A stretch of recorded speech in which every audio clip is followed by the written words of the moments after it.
सुस्वागतम सुस्वागतम.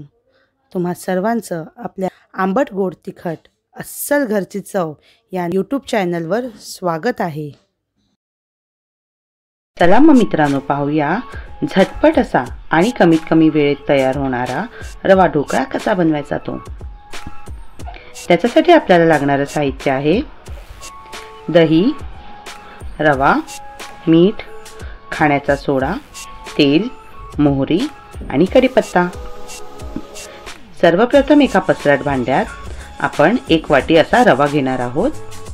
त्या रव्यामध्ये थोडं थोडं करून आपण जे दही घेतलं आहे ते आपण त्यात मिक्स करणार आहोत.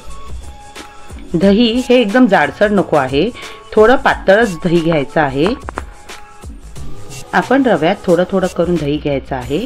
एकदम जर दही घेतलं तर रव्यामध्ये गुठल्या पडण्याची शक्यता असते, म्हणून थोडं थोडं असं दही घेऊन आपण ते रव्यामध्ये मिक्स करून एक मीडियम कन्सिस्टन्सीचं बॅटर बनवून घेऊया. आता आपण या बॅटरला 10 मिनिटं रेस्ट करू देऊया. पहा, मस्त रवा फुललेला आहे. आता आपण पुन्हा एकदा मिक्स करूया. जर लागलं तर थोडंसं अजून आपण त्यात दही घालूया. पहा, आपल्याला ना जास्त पातळ ना जास्त घट्ट, मीडियम अशी कन्सिस्टन्सी हवी आहे. आता आपण यात मीठ आणि खाण्याचा सोडा घालून मस्तपैकी एकजीव करून घेऊया. आपल्याला रवा ढोकळा बनवण्यासाठी लागणारं बॅटर तयार आहे. आता आपण एका पसरट भांड्यात पाणी गरम करूया आणि त्यात एक स्टँड ठेवूया. तुमच्याकडे ढोकळा बनवण्याचं पात्र असेल तर तुम्ही त्यात सुद्धा डायरेक्ट ढोकळा बनवू शकता.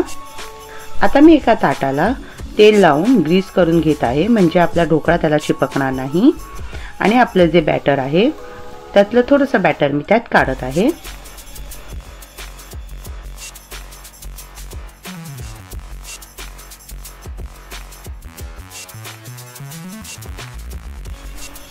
पहा, मस्त बॅटर आता आपलं तयार आहे. थोडेसे आपण प्लेट टॅप करून घेऊया आणि झाकण लावून मस्त 5 ते 7 मिनिटं वाफवून घेऊया.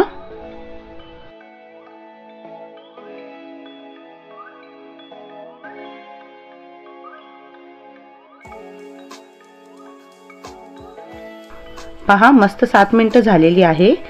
पाहूया आपला ढोकळा तयार आहे की नाही. असं बघून तर वाटत आहे की आपला ढोकळा तयार आहे.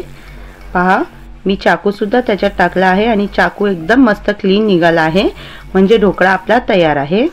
आता आपण आपला ढोकळा काढून घेऊया.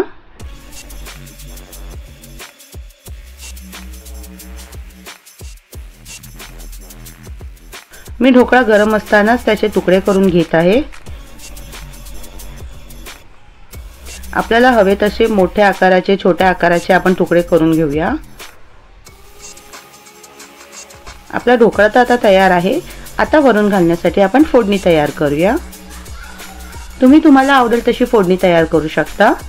मी फोडणीच्या भांड्यात थोडंसं तेल घेतलं आहे. आता त्यातच मी थोडीशी राई आणि कढीपत्ता घालून फोडणी तयार केलेली आहे.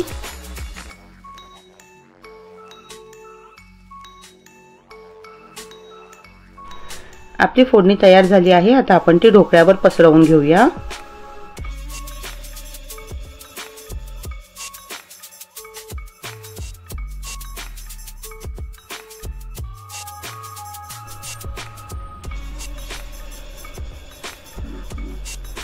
मस्त ढोकळा गरमागरम आहे.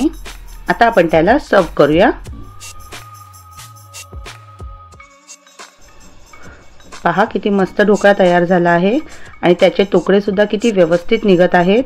नरम लुसलुशीत असा ढोकळा आपला तयार आहे. नक्की ट्राय करा आणि आम्हाला कळवा कसा झाला आहे तो.